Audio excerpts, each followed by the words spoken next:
আপনি কখনোই সুনামি থেকে দৌড়ে পালিয়ে বাঁচতে পারবেন না। এর সাথে সুনামির আগাম সতর্কতা পাওয়াও কোনোভাবেই সম্ভব নয়। আজ আমরা এমন কিছু সাবমেরিন নিয়েই আলোচনা করব যেগুলো প্রাকৃতিকভাবে তৈরি হওয়া সুনামির চাইতেও আরও ভয়াবহ সুনামি তৈরি করতে পারে। এদের মধ্যে অনেক সাবমেরিনের শক্তি হিরোশিমা নাগাসাকিতে ফেলা বোমার চাইতেও বেশি, অথবা এমন সাবমেরিনও রয়েছে যেটা গোটা পৃথিবীকে ধ্বংস করে দিতে পারে। হ্যাঁ, ঠিকই শুনছেন, পানির নিচে থাকা একটা সাবমেরিনই পৃথিবী ধ্বংস করে দেওয়ার মতো শক্তি রাখে। আবার এমন কিছু সাবমেরিন আছে যা এই সকল ভয়ঙ্কর মহাপ্রলয় থেকে আমাদেরকে প্রাণে বাঁচাতে পারবে। কিভাবে, চলুন জেনে নেওয়া যাক। ইউ-31 প্রথম বিশ্বযুদ্ধে তৈরিকৃত ইউ-31 সাবমেরিন মোট ৩৫ জন মানুষকে একসাথে বহন করতে পারত, কিন্তু পরবর্তীতে স্নায়ুযুদ্ধের কারণে বিশাল বড় বড় দৈত্যাকৃতির সব সাবমেরিন তৈরি হতে থাকে। এগুলোর এক একটায় ১০০ জনেরও অধিক মানুষ তাদের অভিযান পরিচালনা করে। তাছাড়াও এগুলোতে সচরাচর আস্ত ২টি নিউক্লিয়ার রিয়েক্টর দেখা যায় তাদের পাওয়ার সাপ্লাইয়ের জন্য।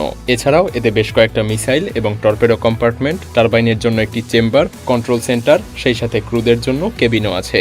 এই 31 সাবমেরিনটা প্রায় ১৫০ মিটার লম্বা।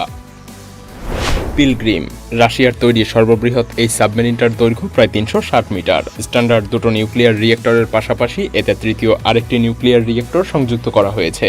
এই তিনটা নিউক্লিয়ার রিয়েক্টর মিলে প্রায় ১১০ মেগাওয়াট ক্ষমতার এনার্জি উৎপন্ন করতে পারে। এত পরিমাণ শক্তি প্রায় ১১,০০০ বিল্ডিংয়ে বিদ্যুৎ সরবরাহ করতে পারে। কিন্তু এত পরিমাণ শক্তি সামর্থ্য থাকার পরেও এই সাবমেরিনটিতে একটাও মিসাইল নেই, কারণ এই সাবমেরিনটা তৈরি করা হয়েছিল এক মহাদেশ থেকে আরেক মহাদেশে লিকুইফাইড প্রাকৃতিক গ্যাস সরবরাহের জন্য। সাধারণ কোনো জাহাজ বা ক্যারিয়ারের তুলনায় এটা কয়েক গুণ বেশি দেশে অভিযানে যেতে পারে।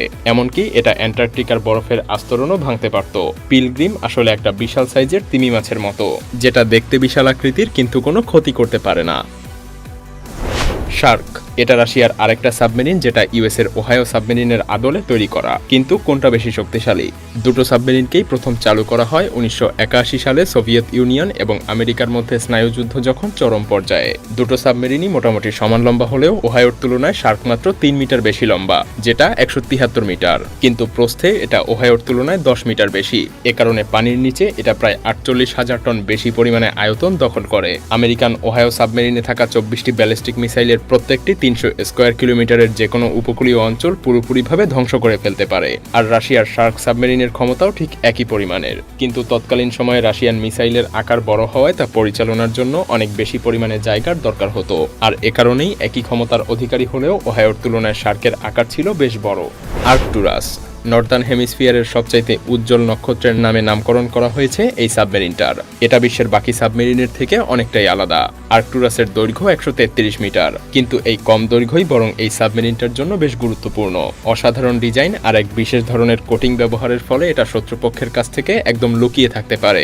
এই প্রযুক্তির ফলে আর্কটুরাস কোনো রকম সমস্যা ছাড়াই শত্রুপক্ষের অনেক কাছাকাছি চলে যেতে পারে। অন্য কোনো সাবমেরিন দিয়ে এটা খুঁজে পাওয়া প্রায় অসম্ভব। আর এটাতে ব্যবহার করা অত্যাধুনিক প্রযুক্তির মাধ্যমে শত্রুপক্ষের সাবমেরিনকে এটা পানিতে কেমিক্যালের উপস্থিতি কিংবা রেডিয়েশনের দ্বারাই চিহ্নিত করতে পারে, আর তৎক্ষণাৎ শত্রুপক্ষের সাবমেরিনকে ধ্বংস করে দিতে পারে। এতে ব্যবহৃত সার্গেট ডাব্লিউ ড্রোন প্রায় ৮০০ নটিক্যাল মাইল দূরের কোনো লক্ষ্যকে অনায়াসেই আঘাত করতে পারে। যদিও আর্কটুরাসের যুদ্ধে নামার সক্ষমতা রয়েছে, কিন্তু এতে অনেক বেশি রিস্ক। সাবমেরিনটা যদি কোনোভাবে শত্রুপক্ষের সমুদ্র তীরে পৌঁছাতে পারে, তাহলে এটা ১২টা নিউক্লিয়ার ব্যালিস্টিক মিসাইল ছুটতে পারবে, যেগুলোর মোট শক্তি হিসাব করলে হিরোশিমাতে নিক্ষেপ করা লিটল বয় নিউক্লিয়ার বোমার চাইতেও ১৫০০ গুণ বেশি। এছাড়াও এই নিউক্লিয়ার ব্যালিস্টিক মিসাইলের আঘাতে পানিতে এত পরিমাণ কম্পন সৃষ্টি হয় যে এটা অনায়াসেই ৫০০ মিটারের বেশি উচ্চতার একটা নিউক্লিয়ার সুনামি তৈরি করবে, যেটা মাত্র কয়েক মিনিটের মধ্যেই উপকূলবর্তী সমস্ত অঞ্চল ধ্বংস করে দিবে। দুইটা হেমিস্ফিয়ারে অবস্থিত দুইটা আর্কটুরাস সাবমেরিন অনায়াসেই বিশ্বের সকল দ্বীপরাষ্ট্রকে তলিয়ে দিতে পারে। আর ইউনাইটেড স্টেটস যদি এর প্রতিক্রিয়া স্বরূপ নিজেদের সব নিউক্লিয়ার অস্ত্রও ব্যবহার করে ফেলে, তাহলে সত্যিকারের একটা বিপর্যয় পৃথিবীতে নেমে আসবে,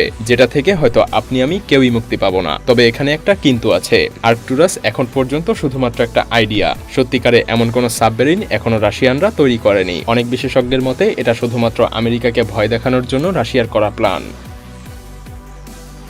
বেলগ্রাড সাবমেরিন বেলগ্রাড সাবমেরিন একই সাথে মোট ১০০ মেগাটন ক্যাপাসিটির 6টি নিউক্লিয়ার ওয়ারহেড যুক্ত পেসাইডন টর্পেডো বহন করে। এক একটা টর্পেডো প্রায় ২০ মিটার লম্বা এবং দেখতে একটি স্কুল বাসের সমান। প্রত্যেকটা টর্পেডোর আঘাতে ২০০০ বর্গ কিলোমিটার অঞ্চলের সমস্ত কিছু ধ্বংস হয়ে যাবে। এই বেলগ্রাড সাবমেরিন সরাসরি রাশিয়ার প্রেসিডেন্ট পুতিনের কাছ থেকে সকল প্রকার আদেশ গ্রহণ করে। সাবমেরিন খুব সহজেই অনেক কিছু ধ্বংস করে ফেলতে পারে, এটা আমরা সবাই জানি। কিন্তু বিশ্বজুড়ে কোনো মহাদুর্যোগের সময় সাবমেরিন কি আদৌ আমাদের জন্য কোনো নিরাপদ স্থান হতে পারে? বিগত 10 বছরের বড় বড় ঢেউ বা সুনামি জাপান, ইন্দোনেশিয়া বা গ্রিনল্যান্ডের মতো দ্বীপরাষ্ট্রকে ব্যাপক ক্ষয়ক্ষতি করেছে। এর ফলে প্রায় 30,000 মানুষ পর্যন্ত মৃত্যুবরণ করেছে, আরও 20,000 মানুষ নিখোঁজ হয়ে গিয়েছে। যদিও আগত সুনামিকে ডিটেক্ট করার মতো প্রযুক্তি আমাদের হাতে আছে, কিন্তু সচরাচর উপকূলবর্তী মানুষজন সুনামি আঘাত করার আগে উপকূল ছাড়ার মতো সময়টুকু পায় না। যদি এমন কোনো দুর্যোগ পুরো পৃথিবীকে গ্রাস করে ফেলে, পরিবেশ বিজ্ঞানীদের মতে 2030 সালের মধ্যে বিশ্বের সমুদ্রপৃষ্ঠের উচ্চতা অত্যাধিক পরিমাণে বেড়ে যাবে, ফলে বিশ্বের বহু অঞ্চল পানির নিচে তলিয়ে যাওয়ার সম্ভাবনা রয়েছে।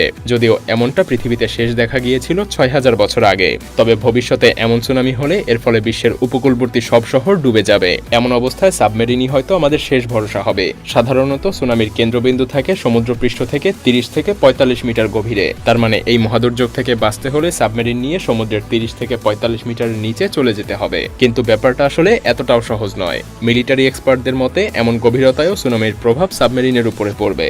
সুনামির ভূমিকম্পের ফলে শকওয়েভ খুব সহজেই যে কোনো সাবমেরিনকে অনেক দূরে, এমনকি ভূপৃষ্ঠে নিয়ে গিয়েও ফেলতে পারে। দুর্যোগ থেকে বাঁচতে এর চাইতেও বেশি গভীরতায় যাওয়া যেতে পারে, কিন্তু আমরা যদি এমন ইমার্জেন্সি কোনো অবস্থায় 120 মিটার গভীরতায়ও চলে যেতে চাই, সাবমেরিনের ইঞ্জিনের উপর প্রচন্ড পরিমাণ চাপ পড়বে, ফলে নিউক্লিয়ার রিয়েক্টর বিস্ফোরণের ফলে সাবমেরিনে থাকা সকলের মৃত্যু নিশ্চিত। এমনটাই হয়েছিল সোভিয়েত সাবমেরিন K-27 এর সাথে। এই সাবমেরিনের নিউক্লিয়ার রিয়েক্টরে কুলিং এজেন্ট হিসেবে পানির বদলে তরল ধাতু ব্যবহার করা হতো। 1968 সালের 28 মে সমুদ্র থাকাকালীন একটা শক্তিশালী ঝড় সাবমেরিনটাকে আঘাত করে। ঝড়ের আঘাতে সাবমেরিনটার নিউক্লিয়ার রিয়েক্টরের কোর গরম ধাতু গলিয়ে দেয়। সাবমেরিনে অবস্থিত 105 জন ক্রু মারাত্মকভাবে নিউক্লিয়ার রেডিয়েশনের কারণে আক্রান্ত হয়ে যায়। এই রেডিয়েশনের পরিমাণ ছিল 600 থেকে 1000 রাউন্ডজেন্ট, যেটা কোনো স্বাভাবিক মাত্রার সহ্য ক্ষমতার চেয়ে কয়েক গুণ বেশি। এই দুর্ঘটনায় 9 জন নাবিক ঘটনাস্থলেই মারা যায়। সাবমেরিনটার রেডিয়েশনের শক্তি এতটাই বেশি ছিল যে সেটাকে পরবর্তীতে সমুদ্রের অতল গহ্বরে ডুবিয়ে দেয়া হয়। K8 হোয়েল 1970 সালের 12 এপ্রিল দ্য বে অফ বিসকে তৎকালীন সোভিয়েত ইউনিয়ন একটি সামরিক মহড়া দিচ্ছিল। এর অংশ হিসেবে K8 সাবমেরিন 150 মিটার গভীরতা থেকে সমুদ্রপৃষ্ঠে উঠছিল, কিন্তু এমন সময় সাবমেরিনের ভেতরে কোনো কারণে আগুন লেগে যায়।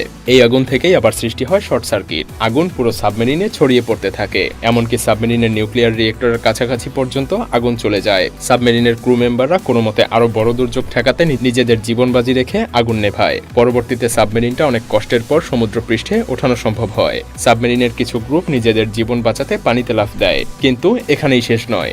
সেই সময় আঘাত হানে ঝড়, ফলে সাবমেরিনটা তার স্টেবিলিটি হারিয়ে ফেলে। কিন্তু মিলিটারি কমান্ডারের আদেশে কিছু ক্রু মেম্বার সাবমেরিনটাকে বাঁচাতে শেষ চেষ্টা করে, কিন্তু তাদের সব চেষ্টা বৃথা যায়। ওই দুর্ঘটনার 4 দিন পর সাবমেরিনটা সমুদ্রের অতল গহ্বরে ডুবে যায়। এই সময় সাবমেরিনটাতে মোট 52 জন ক্রুর পাশাপাশি সাবমেরিনের ক্যাপ্টেনও ছিল, আর তারা সবাই একসাথে মারা যায়।